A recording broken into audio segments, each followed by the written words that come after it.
हम सब जानते हैं नारियल का हमारे धार्मिक आयोजन में विशेष महत्व है। हर अच्छे कार्य में नारियल चढ़ाया जाता है। माँ लक्ष्मी और भगवान विष्णु को नारियल बहुत पसंद है। और एक कहानी ये भी है कि नारियल बलि के तौर पे इस्तेमाल किया जाता है, नारियल की बलि दी जाती है। ये प्रथा क्यों शुरू हुई, कैसे शुरू हुई और इसके पीछे का मकसद क्या था, ये जानना बहुत ज़रूरी है।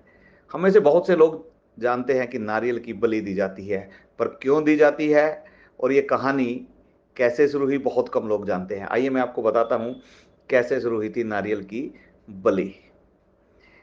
एक बार ध्यानु भक्त माता ज्वाला जी के दरबार में हाजिरी लगाने जा रहे थे। माँ के अन्य भक्त हुआ करते थे ध्यानु भक्त। वह ज्वाला जी दर्शन करने के लिए जा रहे थे। ज्वाला जी जो हिमाचल में स्थित हैं और माँ पार्वती का ही अंश वहाँ पर है। ध्यानु जी जब जा रहे थे तो रास्ते में राजा अकबर ने उनको रोक लिया और पूछा, तुम्हारी माता क्या कर सकती हैं? ध्यानु ने कहा, वो सर्वशक्तिमान है और वो पूरी दुनिया की महारानी है और वो सब कुछ कर सकती हैं।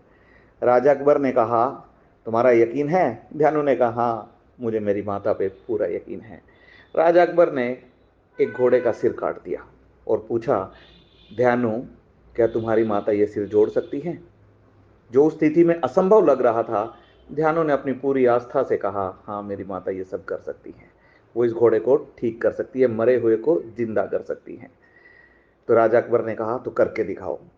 ध्यानु वहां से माता जी के दरबार में पहुंच गए। उन्होंने माता की पूजा की, आराधना की और माँ के चरणों में प्रार्थना की कि मैं माता किसी को बोल आया हूँ, उस घोड़े को ठीक कर दीजिए। बार बार आग्रह करने पर भी जब माता की ओर से कोई जवाब नहीं आया, ध्यानु निराश हो गए और उन्होंने अपना सिर माँ के चरणों में अर्पित कर दिया, अपने सिर की बलि दे दी। माता प्रकट हुई और उन्होंने ध्यानु से कहा, ध्यानु, उठो, मैं तुम्हारा मनचाहा वर तुम्हें देती हूँ। तो ध्यानु ने कहा कि उस घोड़े के सिर को जोड़ दीजिए माता। माता ने कहा, घोड़े का ही नहीं, तुम्हारा सिर भी ध्यानु पहले की तरह जुड़ जाएगा, तंदुरुस्त हो जाओगे। और माता ने वो करिश्मा कर दिया, वो घोड़ा भी स्वस्थ हो गया और ध्यानु भी स्वस्थ हो गया। अब माता ने कहा कि आज के बाद आप भी और कोई भी अन्य आदमी सिर की बलि नहीं देंगे। एक तो हमारे धर्म ग्रंथों में भी है कि कहीं पर भी नर बलि का प्रावधान नहीं है। स्वयं हमारी माता नर बलि की विरोधी हैं। हमारे देवी देवताओं ने कभी भी नर बलि को नहीं सराहा है और पशु बलि को भी नहीं सराहा है। तो माता ने कहा किसी तरह की बलि ना दी जाए। तो उस वक्त ध्यानु ने पूछा, तो ऐसे समय में क्या किया जाए माता? तो माता ने कहा, नारियल को प्रतीकात्मक रूप से बलि के तौर पे इस्तेमाल किया जा सकता है।